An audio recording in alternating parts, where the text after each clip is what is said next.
أعوذ بالله من الشيطان الرجيم بسم الله الرحمن الرحيم وصلى الله وسلم وبارك على سيدنا ومولانا محمد بن عبد الله النبي الأمي وعلى آله وصحبه وخير خديمه وأمته وسلم تسليما. tey nag da leen a bëgg woon benn vidéo bu gàtt rek bëgg leen a présenté garab gi ngeen di seen garab la goo xamante ni gu baax la lool ci wàllum néegu sëy bi maanaam koo xamante ni dafa néew kàttan wala ngay gaaw a daanu wala suñu borom def nga amee sacre soo xamante ni dafa ndaw lépp daf koy faj daf koy dindi te da lay faj ba nga wér incha allah. garab gi moom garab jooni jooni lañ ko tuddee képp koo xam ne yitte woon na ci rek su jokk ngeen moom dana ci am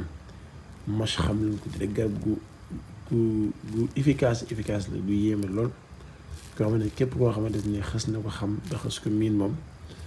dootu ko bàyyi ndax lu baax la ci yaram ci wér-gi-yaram ba pare nag dana la yàggal ci mbir mi ba pare tamit dana la defaral sa màndiyu incha allah. Jërë ngeen jëf lii la leen doon présenté rek incha allah jërë ngeen jëf.